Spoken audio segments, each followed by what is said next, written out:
जय श्री कृष्णा। आप सबका वैदिक प्रेडिक्ट में स्वागत है। आज का विषय है साप्ताहिक राशिफल 15 जून से 21 जून 2025। इस सप्ताह ग्रहों के अंदर बदलाव ज़्यादा नहीं है सिवाय चंद्र के, क्योंकि चंद्र एक राशि में 2.25 दिन रहते हैं। ये अपना गोचर शुरू कर रहे हैं मकर राशि से और समाप्त करेंगे मेष राशि में। बाकी ग्रहों में कोई बदलाव नहीं है। गुरु 13 तारीख को राहु के नक्षत्र आर्द्रा में जा रहे हैं, जिसका कुछ इफेक्ट हो सकता है, क्योंकि गुरु का जब राहु से संबंध बनता है तो गुरु चंडाल योग कहलाता है, जो कि फाइनेंशियल मार्केट में और पर्सनल लेवल पे भी ये काफ़ी इफ़ेक्ट डालता है, क्योंकि गुरु काफ़ी उसका घरों का जो है वो कारकत्व है, इसके पास परिवार का है, साथ में फाइनेंस का है, बच्चों का है, धर्म का है, आध्यात्म के लिए है गुरु। तो इस वजह से इसका इम्पैक्ट ज़्यादा पड़ता है, और वैसे भी बहुत अतिचारी हो रहे हैं, तो इसलिए इनका इम्पैक्ट अब थोड़ा ज़्यादा दिखना शुरू होगा 13 तारीख के बाद। तो चलिए शुरू करते हैं 15 तारीख से मेष राशि की बात। इससे पहले कि मैं शुरू करूं, आप सबसे रिक्वेस्ट करता हूं कि अगर आपने चैनल को सब्सक्राइब नहीं किया तो कृपया सब्सक्राइब करके बेल आइकन ज़रूर दबा दें, ताकि आने वाली वीडियो की नोटिफिकेशन मिल जाए। और अगर आपको वीडियो पसंद आए तो आप इसे लाइक करें, शेयर करें, ताकि दूसरे भी इसका लाभ उठा सकें। कोई भी सुझाव, कोई भी प्रश्न हो, ज़रूर लिख भेजिए, इसका आपको देर सवेर उत्तर ज़रूर मिलेगा। तो चलिए सबसे पहले शुरू करते हैं मेष राशि से। देखिए, मेष राशि के स्वामी हैं मंगल, पंचम भाव में केतु के साथ बैठे हैं। स्वास्थ्य आपका बहुत अच्छा है, इसमें कोई दो राय नहीं है, क्योंकि अग्नि तत्व का बहुत ही ज़्यादा प्रभाव है। सिंह राशि में बैठे हैं अग्नि तत्व की, केतु भी साथ में है। और सिर्फ ये कि पित्त की प्रॉब्लम हो सकती है, या ब्लड से रिलेटेड अगर कोई बीपी वगैरह है तो उसका ज़रूर ध्यान रखें। शुक्र आपकी राशि पर बैठे हुए हैं, जो आपकी पर्सनालिटी को भी निखार रहे हैं। ओवरऑल स्थिति वैसे तो अच्छी है। और धन भाव की बात करें तो धन भाव के स्वामी जो है शुक्र हैं। शुक्र आपकी राशि पर बैठे हैं, तो धन की भी स्थिति अच्छी रहेगी। और तीसरे घर के पराक्रम स्थान में जो है सूर्य, गुरु और बुध की युति है। बुध अपने ही घर में है, कम्युनिकेशन के लिए बहुत ही अच्छे हैं। भाई बहनों के साथ संबंध अच्छे रहेंगे, पड़ोसियों के साथ संबंध अच्छे रहेंगे। और साथ में सूर्य भी जो है आपका पराक्रम बढ़ाए हुए हैं। गुरु क्योंकि अभी आर्द्रा नक्षत्र में है, तो राहु के नक्षत्र में रहकर कुछ ना कुछ थोड़ी बहुत अपसेट लेके आते हैं, तो इस पर ध्यान देने की ज़रूरत है। चौथा घर चंद्र का है, और चंद्र अपना गोचर शुरू कर रहे हैं दशम भाव से, यानी कि मकर राशि से। चौथे भाव पर दृष्टि भी है वैसे तो पहले 4 दिन तो बहुत अच्छे रहेंगे। उसके बाद ये द्वादश भाव में शनि के साथ आएंगे, थोड़ी सी नकारात्मकता होगी, लेकिन अंत में फिर से ये आपकी राशि पर आएंगे, जिससे आपका काफ़ी मनोबल बढ़ेगा और पॉजिटिविटी आएगी। पांचवें घर देखा जाए तो मंगल केतु की युति है। मंगल केतु की युति ऊर्जा बहुत पैदा करती है, बहुत, क्योंकि अग्नि तत्व इसमें ज़्यादा है। तो एक तो ये कि आपके जो बच्चे हैं वो भी थोड़ा ज़्यादा हाइपर एक्टिव होंगे। आप कोई जो है एक्टिविटी ऐसी करते हैं जिसमें एनर्जी की ज़रूरत है, तो उसमें ज़रूर आप कामयाब होंगे। जैसे स्पोर्ट्स हो गया, या कोई डांस फॉर्म हो गया, तो उसमें काफ़ी कामयाबी हासिल करेंगे। टेक्निकल एजुकेशन में आप काफ़ी आगे बढ़ेंगे। और इतना ज़रूर ध्यान रखें, जो गर्भवती महिलाएं हैं उनको थोड़ा ज़्यादा ध्यान रखने की ज़रूरत है। बाकी पार्टनरशिप की बात करें तो यहाँ पर शुक्र स्वामी है, शुक्र देख रहे हैं, घर को मजबूती दे रहे हैं, गुरु की भी दृष्टि है, तो यहाँ पर स्थिति अच्छी है। भाग्य भी आपका साथ दे रहा है, भाग्य से भी आपको काफ़ी सहायता मिल रही है। शनि देव कार्यक्षेत्र के स्वामी 12वें घर में बैठे हैं, तो ये कुछ बदलाव लेके आते हैं, तो इस पर आपको ज़रूर ध्यान देने की ज़रूरत है। और राहु 11वें घर में है, शनि की राशि में, जो आपको अचानक से काफ़ी अच्छे लाभ देते हुए दिखाई देते हैं। अब बात करेंगे वृषभ राशि की, तो वृषभ राशि के स्वामी जो है शुक्र हैं, जो द्वादश भाव में बैठे हैं। आप खर्चा करेंगे अपनी लग्जरीज पर, अपने सुख सुविधाओं पर, तो ये ऐसा प्रतीत होता है। अगर आप कोई विदेश से जुड़े कोई काम करते हैं या एक्सपोर्ट इंपोर्ट का काम करते हैं, तो उसमें आपको काफ़ी फ़ायदा होगा। यात्राएं आपकी लंबी जो है वो सफल होंगी।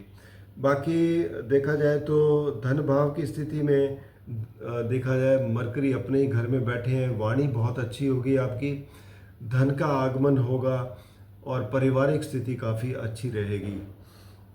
तीसरे घर में जो है चंद्र की राशि है और चंद्र बैठे हुए हैं भाग्य स्थान में, तो वहाँ पर दृष्टि भी है। तो तीसरा घर बेसिकली होता है पड़ोसियों का, होता है भाई बहनों का, होता है पराक्रम का होता है। तो आप एक किस्म से बहुत अच्छे तरीके से आगे बढ़ते हुए नजर आएंगे। चौथे घर में थोड़ी परेशानी है क्योंकि सुख स्थान है ये, और यहाँ पर अग्नि तत्व की कुछ प्रभाव बहुत ज़्यादा है। मंगल और केतु है यहाँ पर। एक तो माता की सेहत का ध्यान रखें, दूसरा घर में जो है कलह होने की आशंका है, उसको अवॉइड करने की कोशिश करें, वाद विवाद से बचने की कोशिश करें और क्रोध ना करें घर में कोई किसी पर भी। तो ये सिचुएशन जो है तभी आपको बचा पाएगी। तो इसलिए अपने घर का वातावरण कोशिश करें अपनी कि शांत रखें। पंचम भाव के स्वामी बुध हैं, बुध की स्थिति अच्छी है जो कि आप क्रिएटिव काम में आपको फ़ायदा देगी, एजुकेशन में फ़ायदा देगी, बच्चों से आपको फ़ायदा मिलेगा। पार्टनरशिप के स्वामी मंगल है, मंगल चौथे घर में बैठे हैं और यहाँ पर दृष्टि भी है। तो आपके पार्टनर भी काफ़ी एग्रेसिव होंगे, उनके साथ आपको समन्वय बना के चलने की ज़रूरत है, तभी आपके लिए अच्छे परिणाम देखने को मिलेंगे। राहु बैठे हुए हैं दशम भाव में, और जो कि आपको एक बहुत ही डिप्लोमेटिक तरीके से अपने कार्य क्षेत्र में आपको मदद करते हैं। शनि लाभ स्थान में बैठे हैं, ये भी आपके लिए फ़ायदेमंद है स्थिति, जो आपको लाभ देते हुए दिखाई देते हैं। तो ओवरऑल वृषभ राशि वालों के लिए भी काफ़ी अच्छी स्थिति है, सिवाय घर में थोड़ा सा आपको ध्यान देना है। मिथुन राशि की बात करें तो मिथुन राशि में गुरु, बुध और सूर्य बैठे हुए हैं। सूर्य पहले घर में कारक भी हैं और बुध अपनी राशि में बैठे हैं, एक किस्म से भद्र योग बनाते हैं, महापुरुष योग, तो ये भी बहुत अच्छे फायदे देते हैं। तो आपके लिए पोजीशन बहुत अच्छी है इस हफ्ते। गुरु भी जो है पहले घर में दिग्बली कहलाए जाते हैं, इनकी भी पावर काफ़ी अच्छी होती है और यहाँ पर आपके लिए एक स्थिति बहुत अच्छी निर्माण हो रही है। दूसरा धन का भाव है, जहाँ पर कर्क राशि है और कर्क राशि के स्वामी 8वें घर में बैठे हैं और दृष्टि दे रहे हैं।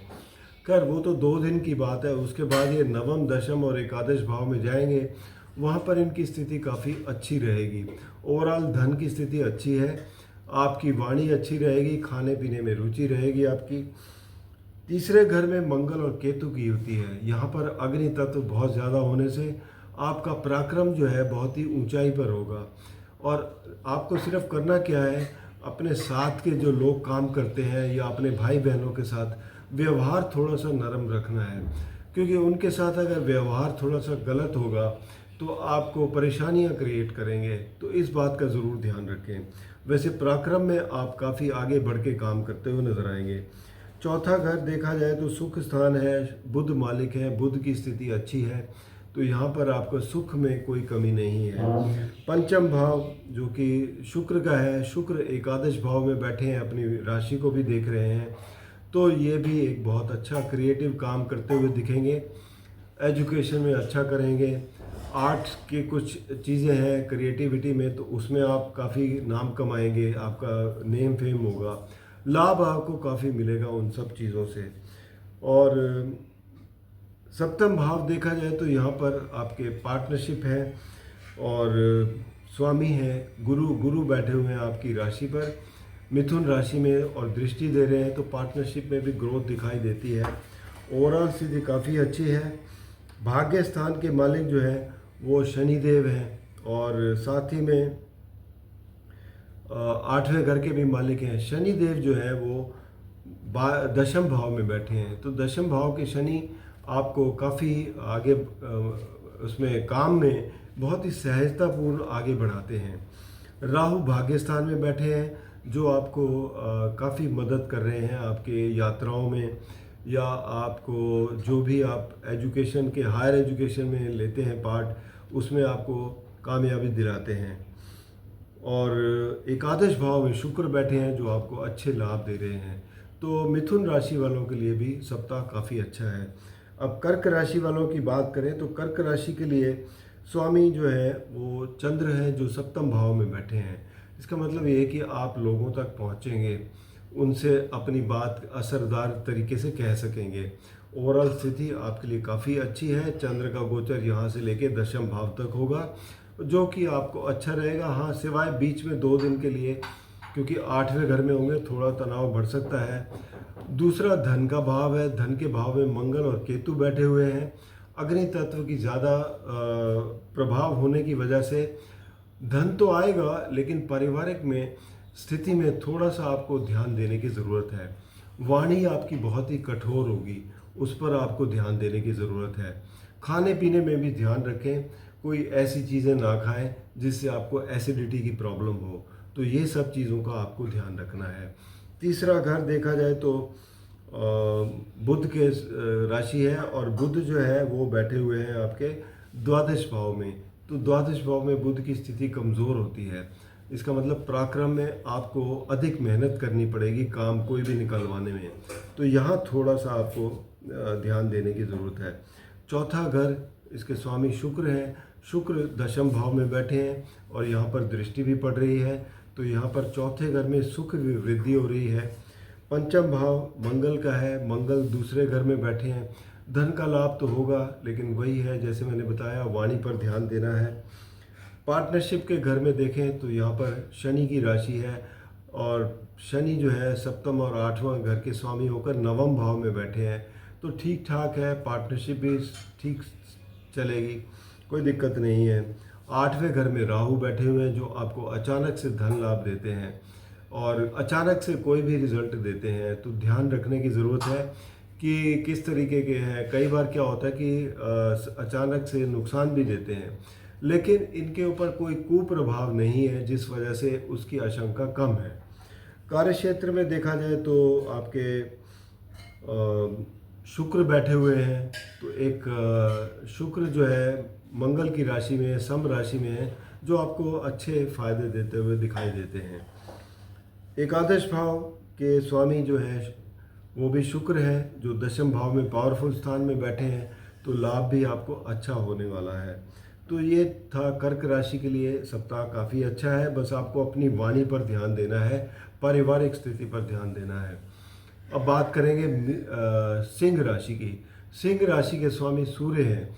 सूर्य बैठे हुए हैं एकादश भाव में। तो एकादश भाव में जब सूर्य बैठते हैं, स्वास्थ्य अच्छा रहेगा, आपकी सोशल नेटवर्किंग काफ़ी अच्छी रहेगी, लोगों से जुड़ेंगे आप और उनसे काफ़ी आपको फ़ायदा मिलेगा। साथ में बैठे हैं गुरु और बुध, और ये भी आपको अच्छे फ़ायदे दे रहे हैं क्योंकि बुध अपनी ही राशि में है। तो यहाँ पर क्योंकि धन भाव के भी स्वामी हैं बुध, तो धन का लाभ काफ़ी अच्छा होता दिखाई दे रहा है। लेकिन आपकी राशि पर मंगल और केतु बैठे हुए हैं। मंगल तो हालांकि आपके लिए एक किस्म से योग कारक ग्रह हैं, लेकिन अग्नि तत्व की ज़्यादा होने की वजह से आपके कुछ परेशानी हो सकती है। हेडेक हो सकता है, माइग्रेन की प्रॉब्लम अगर है तो वो बढ़ सकती है, बीपी वगैरह है तो उसका ज़रूर ध्यान रखें, और क्रोध से बचने की कोशिश करें। बस इन चीज़ों पर आपको ध्यान देना है। उसके लिए आप मेडिटेट करें, ओम का उच्चारण करके, उससे लाभ मिलता है। और हनुमान चालीसा दिन में 2 बार ज़रूर पढ़ें, उससे आपको फ़ायदा होगा। धन का जैसे मैंने बताया स्थिति बहुत अच्छी है। पारिवारिक सुख अगर देखा जाए तो यहाँ पर आपके लिए मंगल की राशि है, और मंगल जो है आपकी राशि पर बैठे हुए हैं और यहाँ पर दृष्टि भी दे रहे हैं। तो यहाँ मजबूती है, जहाँ पर आपको प्रॉपर्टी का लाभ होता हुआ दिखाई देता है। तो इसमें कोई और परेशानी नहीं है, लेकिन यहाँ पर ऐसा सुख में कोई दिक्कत नहीं है। पंचम भाव देखें तो गुरु के स्वामी हैं। गुरु की दृष्टि जो है पड़ रही है एकादश भाव से, पंचम भाव को एक किस्म से मजबूती दे रहे हैं। यहाँ पर आप शिक्षा के क्षेत्र में अच्छा कर पाएंगे, क्रिएटिव काम करते हैं वहाँ अच्छा कर पाएंगे, बच्चों से अच्छे रिजल्ट देखने को मिलेंगे। पार्टनरशिप के मामले में देखें तो यहाँ पर राहु बैठे हुए हैं शनि की राशि में। तो राहु आपको ज़्यादा एम्बिशियस बनाते हैं, तो अपनी एम्बिशियस को कंट्रोल करें, पार्टनर्स के साथ तालमेल बिठा के चलें ताकि आपके लिए रास्ते सुगम हो और आप तरक्की करते हुए जाएं। शनि देव 8वें घर में बैठे हैं। 8वें घर के शनि जो है आपकी आयु तो बढ़ाते हैं, लेकिन कई बार थोड़े सी परेशानियां क्रिएट करते हैं, रुकावटें लेके आते हैं, तो उस पर आपको ध्यान देने की ज़रूरत है। हालांकि छठे घर के स्वामी होते हुए छठे घर के आपको लाभ देंगे। बाकी भाग्य स्थान पर शुक्र बैठे हैं। शुक्र की स्थिति काफ़ी अच्छी है, तो यहाँ पर कोई दिक्कत नहीं है क्योंकि कार्य क्षेत्र के स्वामी हैं।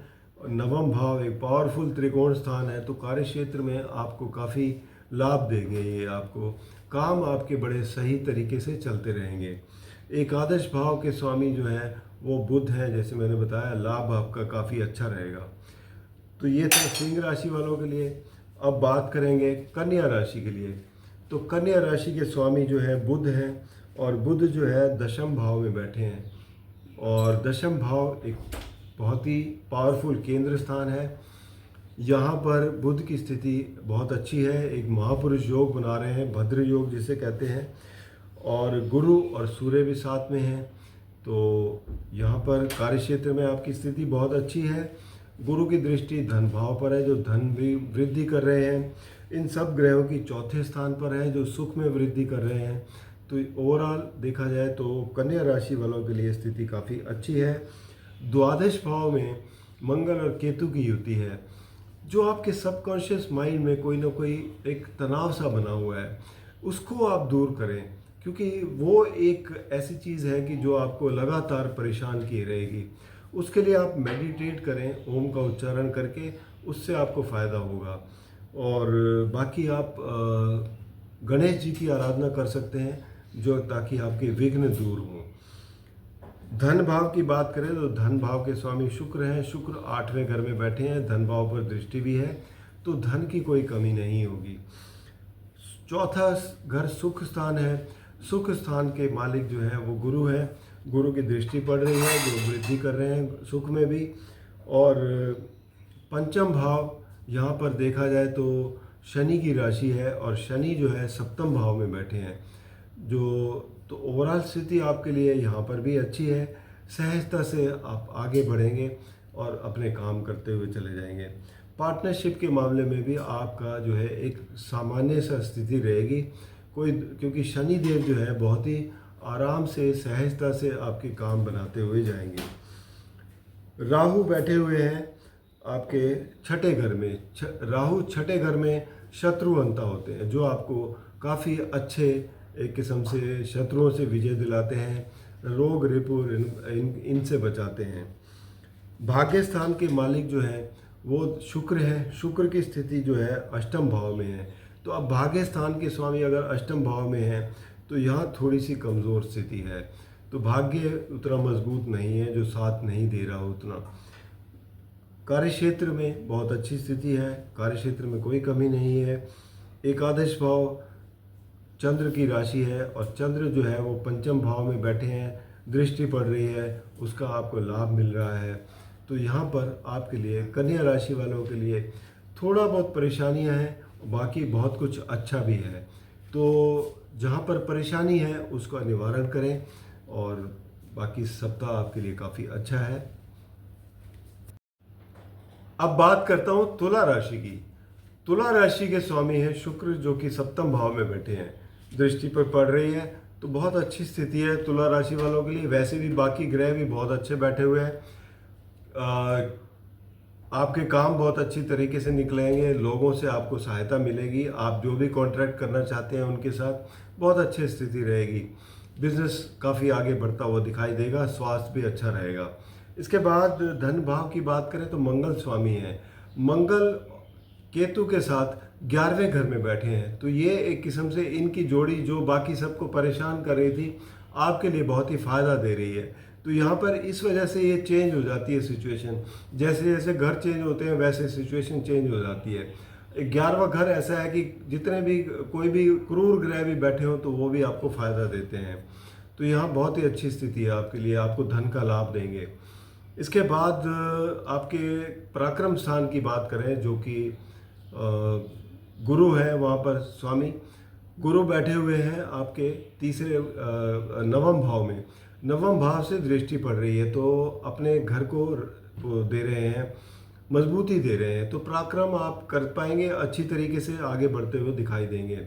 चौथा घर देखा जाए तो शनि के राशि स्वामी है और पंचम भाव के भी स्वामी है। पंचम भाव में राहु बैठे हुए हैं, जो आपको अचानक से फ़ायदा देते हैं।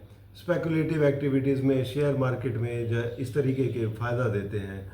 तो ओवरऑल क्योंकि राहु पर गुरु की दृष्टि है, किसी और मंगल की भी दृष्टि है, तो ओवरऑल ठीक है, आपके लिए कोई परेशानी की बात नहीं है। शनि देव छठे घर में बैठे हैं। छठे घर में शनि के भी परिणाम अच्छे होते हैं, क्योंकि क्रूर ग्रह छठे घर में अच्छे परिणाम देते हैं, आपको रोग, रेपो, ऋण इन सब से बचा के रखते हैं। सप्तम भाव का जैसे मैंने बता ही दिया, मंगल स्वामी है। मंगल एकादश भाव में बैठे हैं।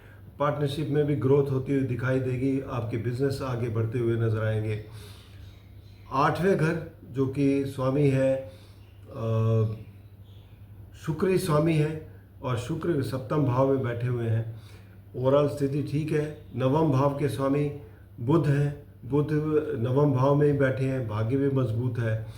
और दशम भाव के स्वामी चंद्र है। चंद्र चौथे घर में बैठकर दृष्टि दे रहे हैं। ओवरऑल प्लैनेट्स की पोजीशन आपके लिए बहुत ही फेवरेबल है, और ये हफ्ता आपके लिए, हफ्ता क्या मैं तो कहूँगा आगे भी चलकर काफ़ी अच्छे परिणाम देखने को मिलेंगे आपके लिए।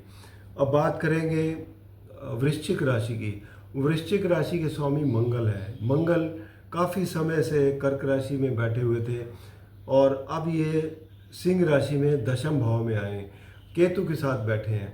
तो यहाँ पर बलि भी है, क्योंकि 10वें घर में काफ़ी दिग्बली होते हैं। तो आपका स्वास्थ्य अच्छा रहेगा, आपकी एनर्जी खूब रहेगी काम करने की, कार्य क्षेत्र में आप बिल्कुल बिना थके हुए काम करते रहेंगे। तो ये स्थिति आपके फेवरेबल है, इसमें कोई दो राय नहीं है। दूसरा, इनकी दृष्टि चौथे घर पर पड़ रही है, केतु और मंगल की, और जहाँ पर राहु बैठे हुए हैं। तो चौथा घर सुख स्थान है, यहाँ पर थोड़ा ध्यान देने की ज़रूरत है। तो सुख में थोड़ा ध्यान देने की ज़रूरत है, माता की सेहत का ध्यान रखें, और घर में कोई वाद विवाद हो तो उससे बचने की कोशिश करें। धन भाव की बात करें तो धन भाव के स्वामी गुरु है। गुरु 8वें घर में बैठे हैं बुध और सूर्य के साथ, तो दृष्टि दे रहे हैं, मजबूती दे रहे हैं अपने घर को। तो धन की स्थिति ठीक ठाक रहेगी। पराक्रम स्थान के मालिक शनि हैं, चौथे घर के भी स्वामी शनि हैं। शनि पंचम भाव में बैठे हैं। पंचम भाव में बैठकर देखा जाए तो शनि बहुत सहजता से आप जो भी काम करेंगे, पराक्रम जो भी दिखाना है, जो भी स्किल दिखाने हैं, सहजता से आप करते हुए चले जाएंगे। और छठे घर में देखा जाए तो शुक्र बैठे हुए हैं। शुक्र की स्थिति छठे घर में थोड़ी कमज़ोर है, तो सब जैसे कि पार्टनरशिप है उनके साथ वाद विवाद में नहीं पड़ना। आपको अपने इवन पत्नी के साथ या पति के साथ भी आपको अवॉइड करना है। कोई भी अगर वार्तालाप हो, कोई तीखी बात हो, तो उसको अवॉइड करने की कोशिश करें, वरना झगड़े होने की उम्मीद है। तो आप कोशिश करें उसको बचाने की। भाग्य स्थान की बात करें तो भाग्य स्थान के स्वामी जो है आपके बनते हैं कर्क राशि के चंद्र, और चंद्रमा बैठे हुए हैं तीसरे घर में और दृष्टि दे रहे हैं, तो मजबूती दे रहे हैं अपने घर को, तो भाग्य मजबूत होगा। दशम भाव के स्वामी जैसे मैंने बताया सूर्य हैं, और सूर्य बैठे हुए हैं आपके मिथुन राशि में, जो कि 8वां घर है। 8वें घर में गुरु, सूर्य और बुध है। बुध अपने ही घर में है तो कोई दिक्कत नहीं है। सूर्य भी बैठे हुए हैं साथ में, और सूर्य क्योंकि कार्य क्षेत्र के स्वामी हैं, तो यहाँ पर कार्य क्षेत्र में कुछ चेंजेस आ सकते हैं, उस पर ध्यान देने की ज़रूरत है। उस सिलसिले में आपको कहीं बाहर भी जाना पड़ सकता है, तो इन सब चीज़ों पर ध्यान दें। मंगल बैठे हुए हैं जो आपकी ऊर्जा बढ़ाए हुए हैं, तो ओवरऑल स्थिति आपके काफ़ी फेवरेबल है। बस आपको अपने काम पर फोकस करना है और आगे बढ़ते रहना है। अब बात करेंगे धनु राशि की। धनु राशि के स्वामी गुरु हैं, और गुरु बैठे हुए हैं सप्तम भाव में सूर्य और बुध के साथ। जब गुरु स्वामी खुद दृष्टि दे रहे हैं अपने घर को तो मजबूती दे रहे हैं, स्वास्थ्य अच्छा रहेगा, आपके काम बनते रहेंगे, पार्टनरशिप भी अच्छी बनेगी और उससे भी ग्रोथ मिलेगी। बुध सप्तम भाव एक केंद्र स्थान है जहाँ पर ये भद्र योग बनाते हैं, जिसे महापुरुष योग कहते हैं। तो यहाँ पर आपके बिजनेस एक्टिविटी बढ़ेगी, पार्टनरशिप बढ़ेगी और आपको अच्छे कॉन्ट्रैक्ट मिलेंगे, वहाँ से फ़ायदा बहुत होगा, रिलेशनशिप काफ़ी अच्छे होंगे। इसके बाद धन की बात करें तो धन भाव के स्वामी शनि देव हैं, तीसरे घर के स्वामी भी शनि देव हैं। शनि देव चौथे घर में बैठे हैं, ढैया चल रही है और आपकी राशि पर शनि की भी दृष्टि है। ओवरऑल स्थिति सामान्य है, कोई बहुत परेशानी वाली बात नहीं है। राहु तीसरे घर में बैठकर आपका पराक्रम बढ़ाए हुए हैं और आपकी छोटी मोटी यात्राएं हैं उसमें काफ़ी फ़ायदा देंगे। कम्युनिकेशन भी आपकी काफ़ी अच्छी रहेगी। पंचम भाव के स्वामी जो हैं वो देखा जाए तो मंगल है, मतलब यानी कि सिंह मेष राशि है। तो यहाँ पर मंगल क्योंकि आपके नवम भाव में बैठे हैं तो आपके लिए अच्छा ही है, क्योंकि नवम पंचम भाव भी काफ़ी अच्छा भाव है, नवम भी अच्छा है। तो ओवरऑल मंगल आपके हेल्पफुल रहेंगे। और केतु के साथ बैठे हैं, धार्मिक कार्य में हिस्सा लेते हैं, उसमें कामयाबी मिलेगी। पिता की सेहत का ज़रूर ध्यान रखें, मंगल और केतु की युति है तो ये देखिए कि उनकी सेहत ठीक ठाक रहे। बाकी देखा जाए तो पार्टनरशिप का मैंने आपको बता ही दिया, और भाग्य स्थान का भी, जैसे कि आपकी जो है सिंह राशि है और सूर्य जो है अपने से 11वें घर में बैठे हैं जो आपको अच्छे लाभ देते हैं। कार्य क्षेत्र में देखा जाए तो कार्य क्षेत्र के स्वामी जो है बुध हैं, बुध सप्तम भाव में बैठे हैं अपनी राशि में। तो यहाँ पर कार्य क्षेत्र में भी आपको अच्छे लाभ मिलते हुए नजर आएंगे। लाभ स्थान के स्वामी चंद्र हैं, चंद्र जो है वो पंचम भाव में बैठे हैं। शुक्र हैं, शुक्र आपकी राशि को देख रहे हैं तो ओवरऑल लाभ दे रहे हैं आपको, एक किस्म से बहुत अच्छा फ़ायदा दे रहे हैं। तो यहाँ स्थिति अच्छी है, कोई दिक्कत नहीं है। अब बात करेंगे मकर राशि की। मकर राशि के स्वामी शनि देव हैं, धन भाव के स्वामी भी शनि देव हैं। शनि देव तीसरे घर में बैठे हैं। तीसरा घर शनि देव के लिए काफ़ी अच्छा रहता है, यहाँ आपका पराक्रम भी बढ़ाते हैं, आप अपनी मेहनत से कार्य करते हुए धन भी कमाते हैं। तो ओवरऑल स्थिति अच्छी है। राहु बैठे हुए हैं दूसरे घर में जो आपको अचानक धन लाभ भी देते हैं। और चौथा घर सुख स्थान है जहाँ पर स्वामी हैं आपके मंगल, मंगल बैठे हुए हैं देखा जाए तो आपके 8वें घर में केतु के साथ। तो यहाँ पर थोड़ा आपको ज़्यादा ध्यान देने की ज़रूरत है क्योंकि 8वां घर एक इविल हाउस है। मंगल और केतु की युति बताती है कि आपका कोई एक्सीडेंट ना हो, कोई सर्जरी ना हो, ऐसी कोई बताते हैं कि आप अपने आप को अगर ड्राइविंग वगैरह करते हैं तो बचा के रखें, कोशिश करें ऐसी स्थिति से बचने की। तो क्योंकि मंगल केतु की युति यहाँ पर उतनी अच्छी नहीं बताई जाएगी, आपको कोई चोट पहुँच सकती है, कोर्ट कचहरी का केस है तो उसमें भी बड़े ध्यानपूर्वक चलें। तो इन बातों का आपको ध्यान रख के चलना है। बाकी स्थिति देखा जाए तो आपके कार्य क्षेत्र में शुक्र बैठे हुए, शुक्र की ये राशि है और शुक्र चौथे घर में बैठे हैं सुख स्थान में। एक तो सुख में वृद्धि हो रही है, कार्य क्षेत्र को वो दे रहे हैं, मजबूती दे रहे हैं और सुख में भी वृद्धि तो हो ही रही है। ओवरऑल देखा जाए तो मकर राशि वालों के लिए थोड़ा ध्यानपूर्वक चलने की ज़रूरत है बिकॉज ऑफ मंगल और केतु की युति 8वें घर में, यहाँ पर आपको ज़्यादा ध्यान देना है। कुंभ राशि की बात करें तो कुंभ राशि के स्वामी शनि देव हैं। शनि देव दूसरे घर में बैठे हैं धन भाव में। तो ओवरऑल स्थिति ठीक है।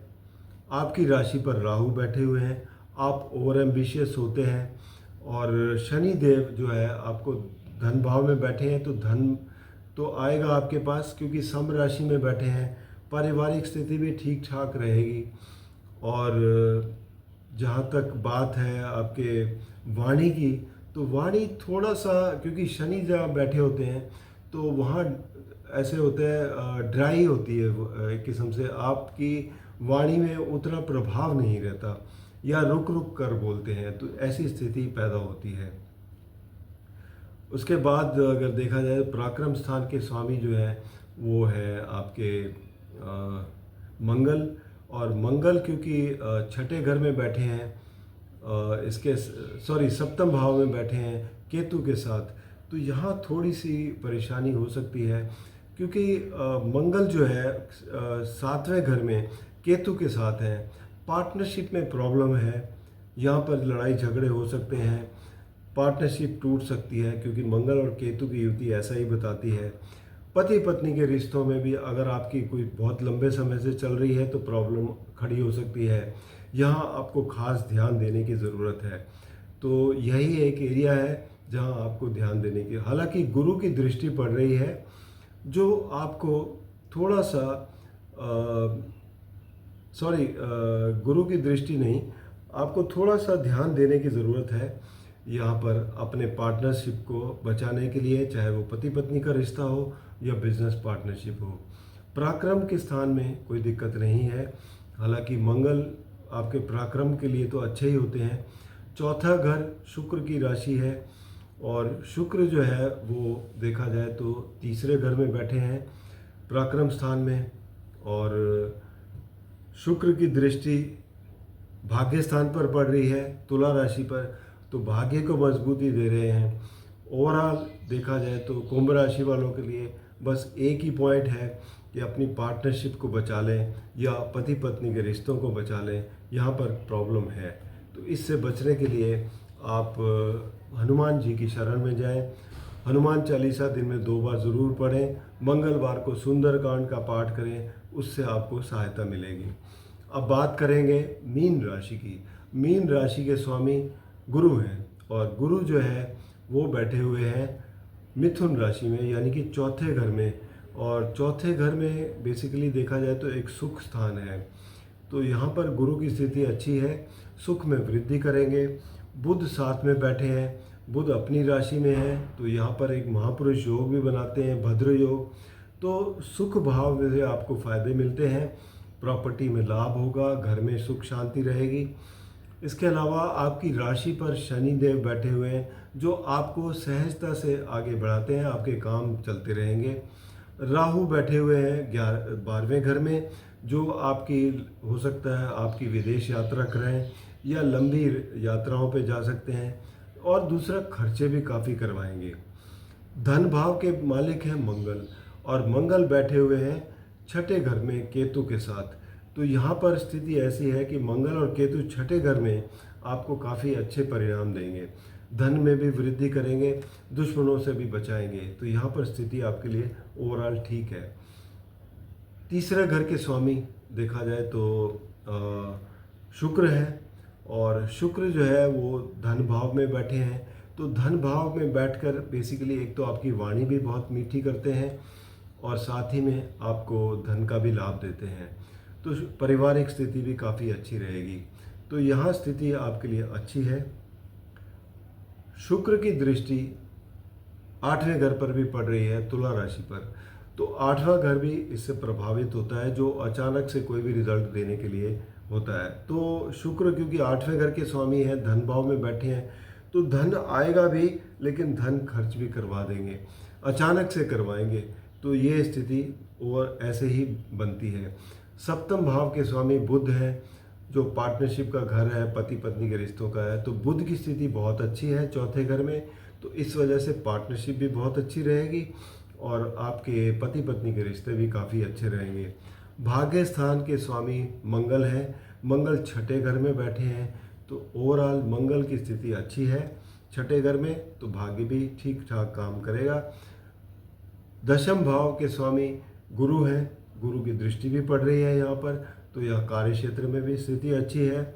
एकादश भाव जहाँ पर देखा जाए तो मकर राशि है, शनि देव स्वामी हैं, और शनि देव आपके राशि में बैठे हैं, तो लाभ मिलता हुआ दिखाई देता है, ये भी आपके लिए अच्छा है। तो ओवरऑल ये था 12 राशियों का राशिफल।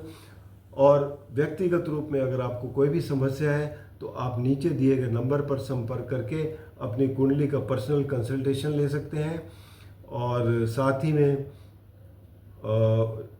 vedicpredict@gmail.com पर अपनी कोई परेशानी हो तो यहाँ लिख दें, या कमेंट बॉक्स में कोई भी दे दें परेशानी, कोई भी सुझाव हो तो उस पर गौर किया जाएगा। धन्यवाद।